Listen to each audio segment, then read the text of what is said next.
The following programming is sponsored by the Pennsylvania Pro-Life Federation. The views expressed do not necessarily reflect the views of this station, its management, or Beasley Media Group.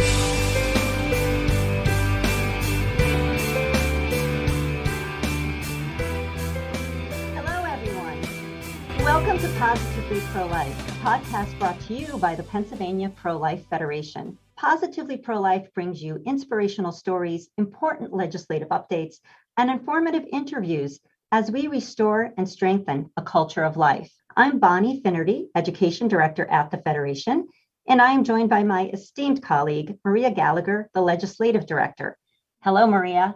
Hello, Bonnie. It's great to be with you today. Oh, it is great to be with you for today's podcast, which is going to be a little bit different. We won't have an inspiration segment today or a legislative update.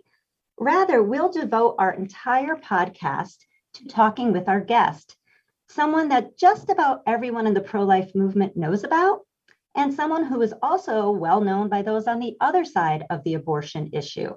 Today's Positively Pro-Life guest is Abby Johnson. Abby Johnson worked for Planned Parenthood for 8 years, working her way up through the ranks to become the clinic director in Bryan, Texas. She was Planned Parenthood's Employee of the Year in 2008, but she walked away from her job after witnessing the abortion of a 13-week-old fetus during an ultrasound-guided abortion. She left Planned Parenthood and instantly became a national news headline for her defection, which led to a pro-life speaking career.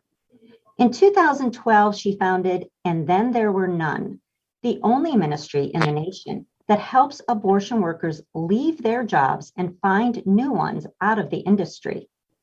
To date, she has helped over 570 abortion workers quit. She also founded Pro-Love Ministries and Loveline in the fall of 2019. Her best-selling book, Unplanned, was made into a feature film that debuted in theaters nationwide in March 2019 under the same name. And Abby is also the host of the podcast, Politely Rude. Her new book, Fierce Mercy, was released in March 2022. She and her husband, Doug, have 8 children. It is my honor and delight to welcome Abby to Positively Pro-Life. Thank you, Abby, for being with us today. Of course. Thank you so much for having me. Abby, why did you decide to write Fierce Mercy? Well, I I'd written 2 books previously. I'd written Unplanned in 2011, and then in 2015 wrote The Walls Are Talking. Both of those books were really about abortion, really about the abortion industry and sort of exposés about, what's taking place inside of the abortion industry.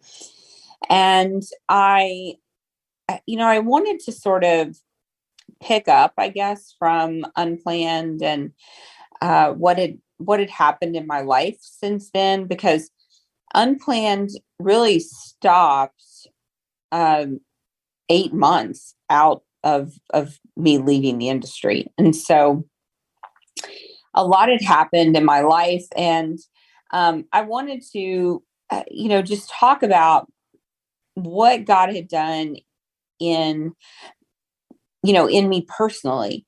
And, it wasn't just that, yes, I'd left the abortion industry and yes, I'd become pro-life, but he had done so many other things in my life. He had worked in my marriage. He had transformed my motherhood. I mean, when I left Planned Parenthood, I had 1 child, and now I'm a mother of 8.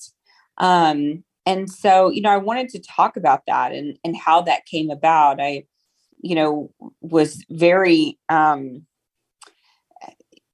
confused in my faith, when I first left Planned Parenthood, and then I, came into the Catholic Church. So I wanted to talk a little bit about that, how that process took place. And I wanted just to talk about just sort of my road, just sort of that journey and how I saw God through the mistakes along that journey, through my healing journey, and how I used my journey to help others.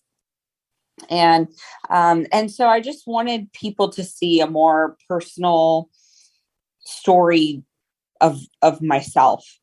And I think a lot of people, they see me and they're like, oh yeah, there's Abby, up there testifying against these, pro-abortion people, or there's Abby in the legislature, there's, Abby ripping somebody a new one, or whatever. And that's fine, but I wanted people to see a more personal side of me, and to really see sort of the healing that's taking place, and to see that God can do that in their lives as well. Abby, I read the book in about 3 days. I think I finished it last weekend. I loved it. I love the vulnerability and the transparency. It's a book everybody needs to read. One of the things that you talk about in the book is why, or what prompted you to begin, and then there were none, and then some of the challenges that you faced. Can you talk about that? Yeah. So, I started and then there were none, just because I realized that there was a gap in the pro-life movement. And really, I went to a conference with a friend of mine, Eduardo Verassi, had asked me to speak at a conference with him. And this was pretty early on in the movement. And I went to speak, and after I was done, I was backstage. I heard this woman screaming out my name, and the security team, they were funny. They were like, "No, don't go over there. Don't go over there." And I was like, "No, this woman clearly needs me to go talk to her." So I went over there, and this woman just fell in my arms, and I thought, oh, she's had an abortion. I mean, that was sort of my first thought, And I said, what's going on? And she looked up at me and said, I work at Planned Parenthood in Los Angeles. And that was the first for me. That was, the first person I had talked to that was actively working in an abortion clinic. And I just remember saying, well, what do you want to do? And she said, I want to leave. I don't want to go back. This conference is on a Saturday. And and she said, I'm not going to go back on Monday. And so, at that point in time, I thought, oh, well, okay, there's got to be an organization that helps people do that, and that was when I realized there wasn't. And so, I mean, locally, people were helping workers, but I mean, nationally, there wasn't anybody doing that. And so I thought, okay, there's a need here. And so really what I started doing was I started praying and saying, like, okay, God, please put it on somebody's heart to start a ministry for abortion clinic workers. And so after praying that for a few months, and we did help Annette, and all this is a cool story. Her boyfriend had actually taken her to hear me at this event, at Eduardo's event. And because he wanted to ask her to marry him, but he would not ask her while she was still working at the clinic. And so he was hoping that she would quit her job after listening to me. And so anyway, she did end up quitting. She went to go work for Los Angeles Pregnancy Services. We got her a job there with Astrid Gutierrez. And they now have 5 children, and it's just a beautiful story. But anyway, and she's very involved in our ministry, and then there were none. But she's really, she's the first quitter. I mean, she was like she's the reason that I got this going. But after praying this prayer for, like a few months, like, God, put this on somebody's heart. Finally he was like, hey, dummy, like, it's you. I put it on your heart to do this. So, Doug and I did not know what we were doing. We did not know how to start this nonprofit or get it going, but we did. And I thought, all right, like the pro-life movement is going to be so freaking pumped that I am starting this ministry. And that was just really my naivety. And we had our first webcast. I'll never forget. We had our first webcast June 6th of 2012. And I had roped in this young, freshly graduated from college student to help me do this. She was really on fire for the pro-life movement. And so we said, what's our goal, to raise for this first, webcast. And we thought, oh my gosh, we're going to easily raise $100,000. We had this, budget. We had heard all these webcasts from 40 Days for Life and all. They were raising hundreds of thousands of dollars on these webcasts. We were super excited. So we had our webcast and we raised I don't know, $15,000. We were super bummed. And then we started getting these messages from people just saying, these people have made their beds, they can lie in it. Why would I ever want to help a former abortion worker? And it was so defeating for me, I think, because I was like, but that was me. All these people they're supportive of me and they're helping me, but they don't want to help somebody else. And I thought, if I can just get them to see the value of the soul of the abortion clinic worker, that the value of that soul is just as valuable as the life of the preborn baby we're trying to save. If I can just get them to see that, I think that they'll understand why we're doing what we're doing. How have you been able to help so many former abortion workers? Because to me, it's simply miraculous how many people you've been able to help. Yeah, I mean, I think David B. Wright and I are good friends. And, he says that, I say all the time, I can't believe, the pro-life movement was around for so long and nobody was doing this. And he said, well, I think it took you to do it. I think it took a former worker to do this. I think it took a former abortion worker. I don't think, he's like, I don't think I could have done it. Right. It's just some random guy. I think it took a former abortion worker, saying to these other abortion workers, hey, I know what it's like to be you. I know what it's like to go to work, every day, questioning what we're doing. I know what it's like to piece these body parts together. I know what it's like to see what you're seeing, to smell the things you're smelling, to have these sort of trauma triggers, to, and so he's like, it's all about God's timing. And that is truly, that is honestly true.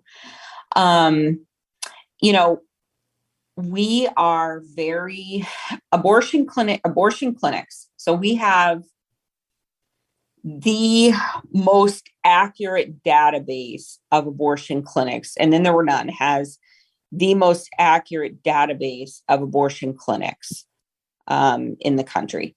And we keep that updated weekly. So, and we're happy to share that with any organization that needs it. It's not like, and it's ours and we keep it, we're happy to share that with anybody who needs it. But we keep that updated, depending on clinics that open, clinics that close, whatever.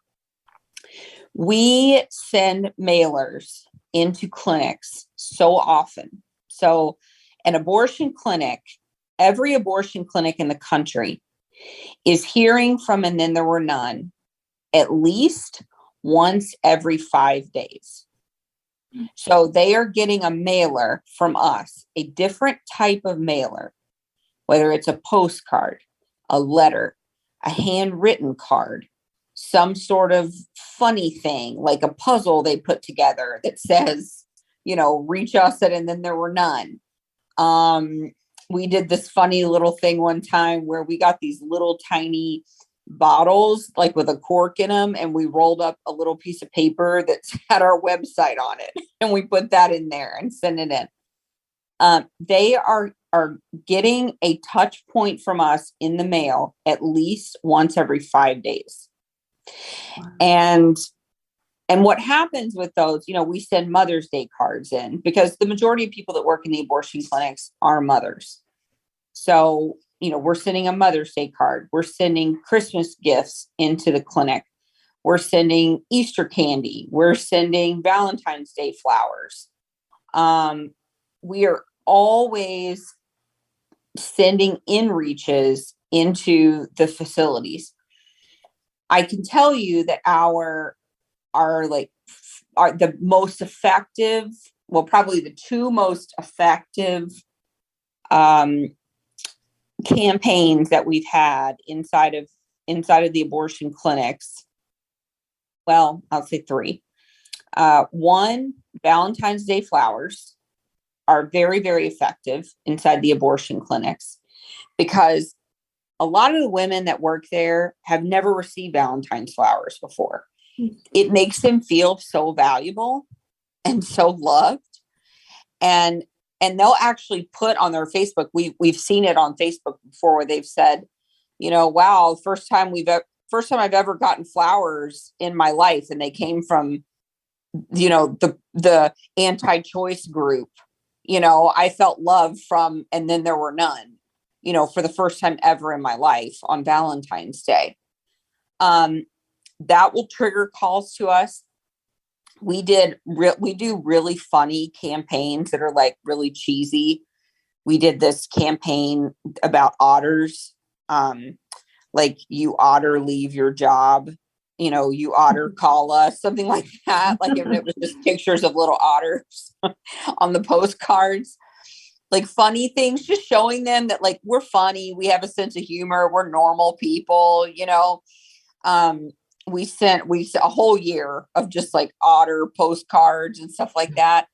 But the most successful campaign we have a dedicated team. I don't even know how many are on our team, probably 50 or more now, of women who we send stationery, and then there were none stationery to them. And we send them a rotated list of scripts, and they have access to our database, and they handwrite cards to every single clinic. And they do this on a rotation, and they pray over them. They send them out. Those handwritten cards are the most effective in-reach we have to the abortion clinics, because there's just something really special about receiving a handwritten card from someone, knowing that they took the time to write it. So that's a way that we do it. Once we can get one clinic worker out, we can oftentimes get multiple clinic workers out of a clinic, because they will go back to their friends and say, hey, how we were getting all those otter postcards from that group? Well, they actually will help you. They actually will, help you with transitional financial help. They actually will help you write a resume. They will help you find another job. They are really awesome people.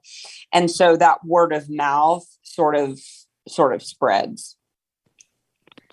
And even more than that, Abby, in your book, you talk about, in addition to finding a new job and a new network, you talk about the importance of rehumanizing abortion workers and providing healing to them. So I'm wondering if you could talk about those healing retreats and perhaps even your own journey of healing.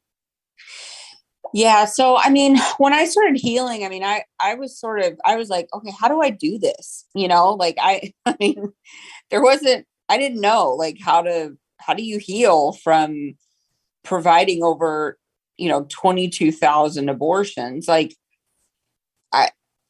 I didn't know, there was no handbook for that. There's no, Rachel's Vineyard for that. There's no surrendering the secret for abortion clinic workers, And so, I mean, I am a licensed therapist, so I just sort of started like thinking like what does healing look like, and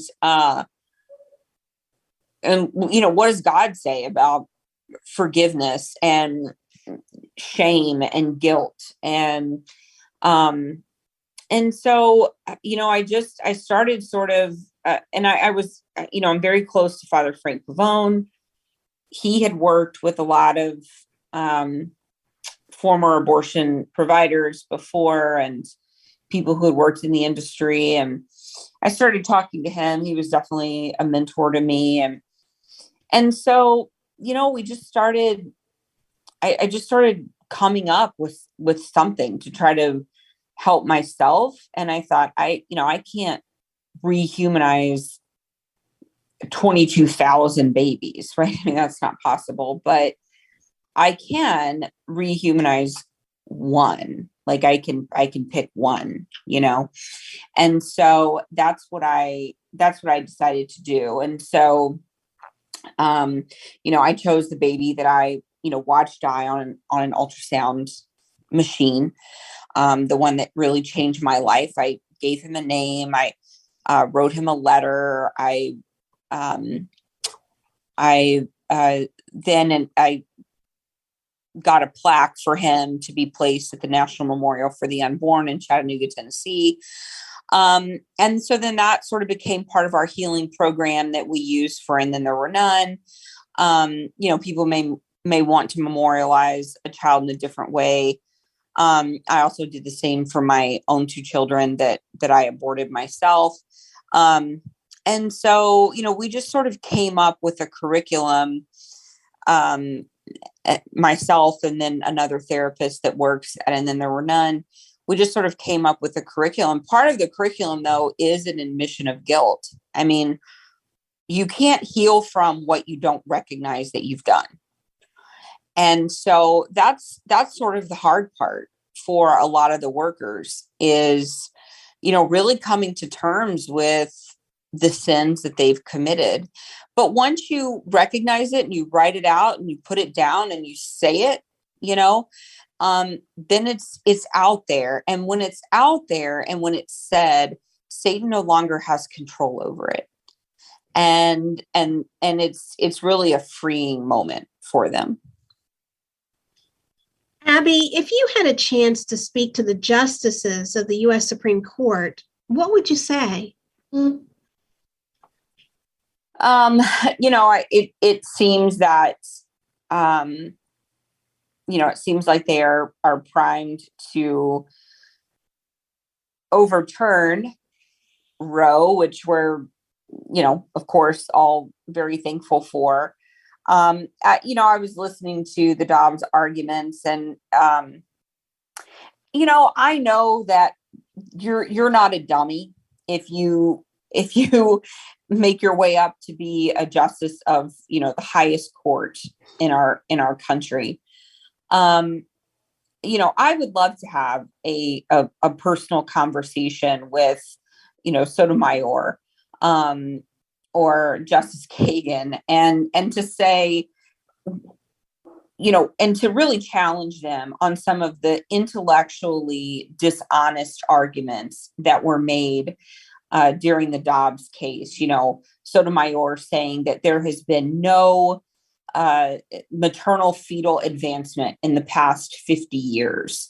I would love to show her, and she knows that that's not true. She's not an idiot. But I would love to, challenge her in that way and challenge Kagan with just some of the ridiculous arguments that they have made. And for them to point to me, someone who has seen the live dismemberment of a child in the womb, someone who has seen firsthand the gruesomeness and the barbarity of abortion. I would love for them to be able to defend to me, what abortion really is and how it is helping women. So, Abby, there is great hope and anticipation that Roe and Casey may be overturned. If that is the case, what is the pro-life pro-life movement's role in a post-Roe America? Well, I mean, look, we are, things are not going to get better.